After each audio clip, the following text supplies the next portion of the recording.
Hey, let's look at that in terms of time and space. If we look at our ministry, it's like we have poured our energy into communication. Uh, Everything that we do is about full, open-minded, no holds bar, no limit communication. So even these broadcasts that we're doing here and on these beautiful weekend retreats that we're doing, it's just a full broadcast of this glorious communication that the Holy Spirit is giving us in such a full way that it brings us to a sense of completion and rest.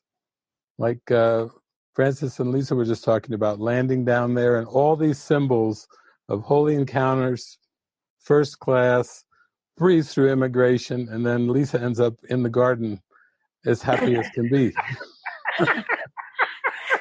That's a good snapshot of what our ministry is, because we're not trying to accomplish something in this world. We're not trying to fix the world. We're not trying to change the world.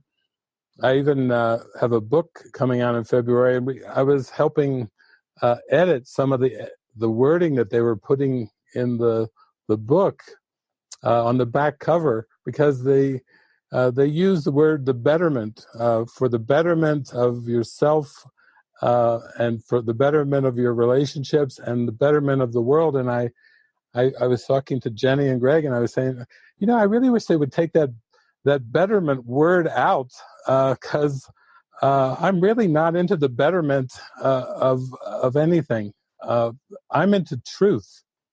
Truth isn't better or worse. Truth isn't something that has any complexities or degrees to it.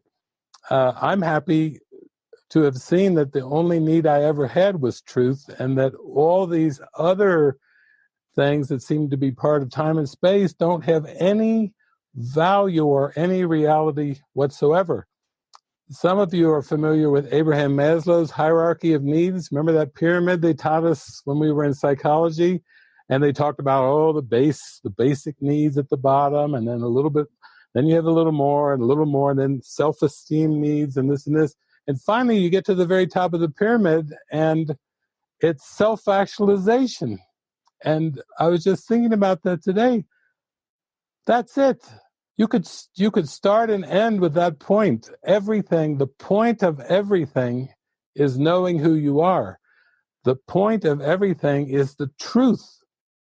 And the truth doesn't have any degrees or variations. And I think that that's the most helpful thing that I could say to you, or the most helpful thing that any of us in the ministry could say, is when you open up to full communication, when you share your heart, when you let that love pour out, really what you're saying in your heart is, I desire to know the truth. I have no other needs but to know the truth. And the truth will set you free. It's not something of this world that will set you free. It's the truth. And then when we start to look at things like that are important in this world, like people say, well, practically speaking, money is important, but actually, can we look at that together and can we say, is that really true? Is that really essential? Remember what the Beatles said? Can't buy me love. Everybody tells me so. Can't buy me love. No, no, no, no. They were trying to help us by telling us that money is not an essential thing in experiencing truth. You have the power of your desire, of desiring truth above all else, and that desire, desiring the holy instant, desiring the truth, is the most important thing. It turns out money is not a factor. It turns out education is not a factor. It turns out that power, as the world judges it, power as the world would judge it, is not a factor at all.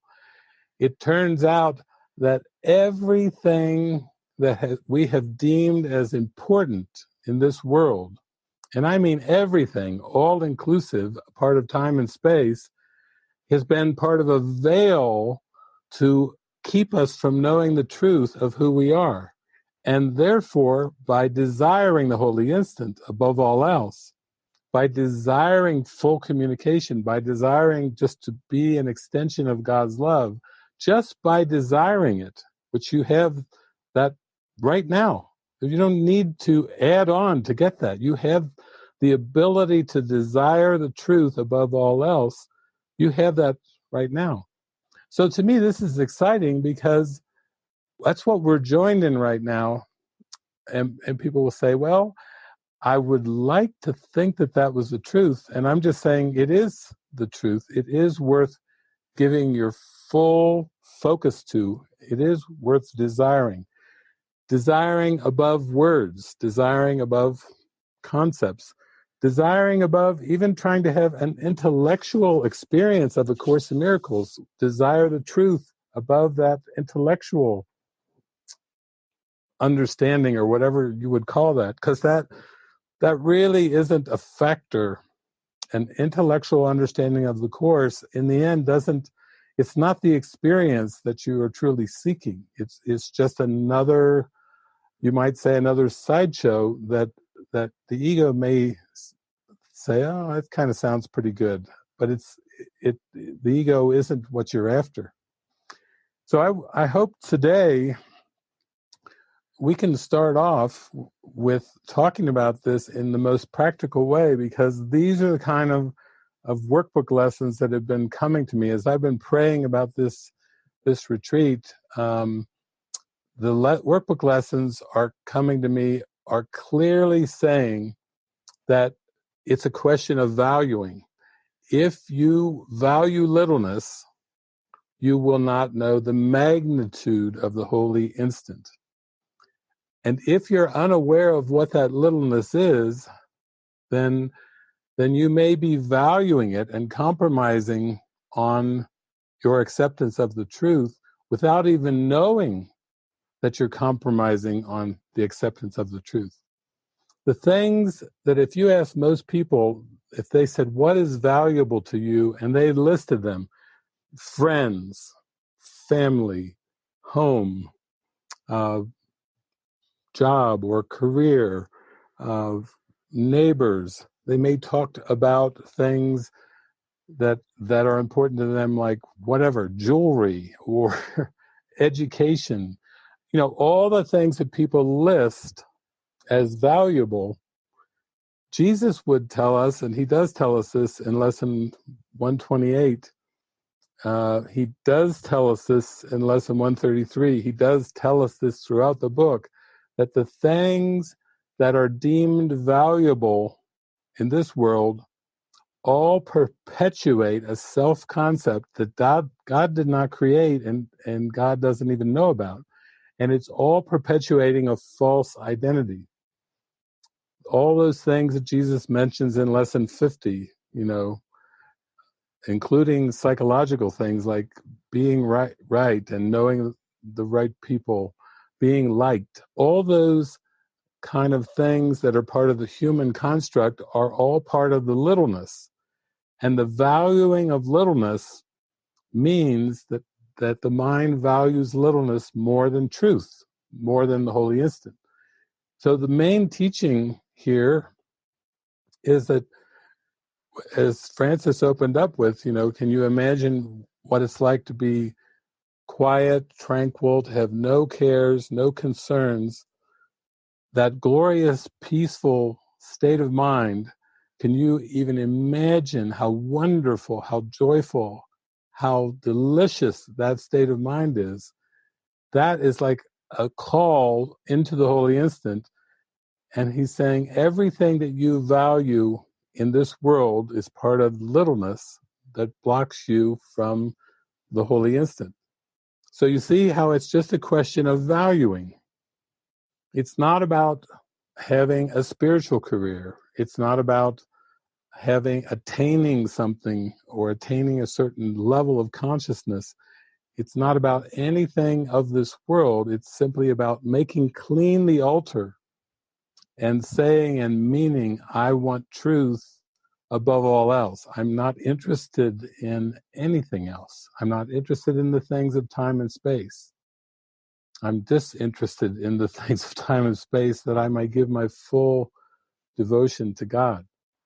This is what I really want to talk to you about. This is what I will save a huge amount of time, so to speak, by diving into this instant is it. This is all that there is. And there's nothing more. And it's only the idea of something else or something more or add something else and so on and so forth that just tries to muddy the waters. But this is the way we live. It's a valuing. It's a valuing in our hearts. It doesn't have to do with anything in the world of form. It's a valuing.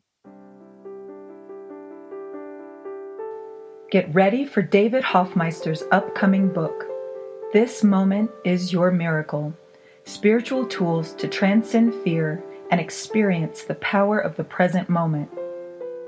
Author of 22 inspirational books and forward writer Alan Cohen says David is a guide of the highest caliber.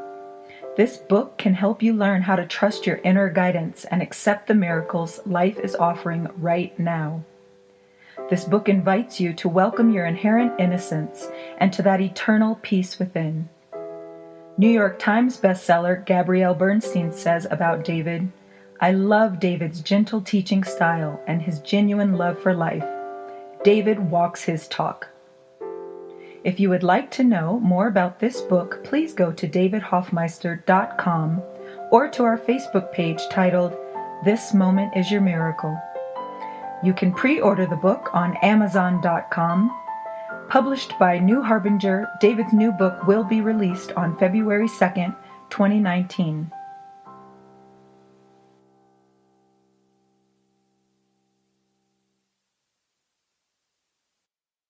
When people go on the spiritual journey, the biggest misconception that they have is they watch their mind and they go, oh, not good. My mind is not good. And all I have to do is figure out a way to purify my thoughts, and then I'll be back in heaven. And so they think they have to personally purify their thoughts and their mind. And it puts us huge stress on. I mean, how many people can identify with the pressure of thinking that you have to personally find a way to purify your thoughts so that you'll be acceptable to God? Like, okay, God's pure love and light. And then you look at your mind, you go, not good, not good at all. And all I have to do is find a way to purify my thoughts. But actually, I think that's one of the most profound things about the Course. I'm just going to pop open chapter. Well, I'm just going to. This was the original one called. This section's called Practicing the Holy Instant, and this is the part I'm going to read to you. I'm going to read a couple paragraphs, and we're going to pop the idea that somehow you have to purify your own thoughts to go back to heaven, because that's going to be an impossible task for you as a person.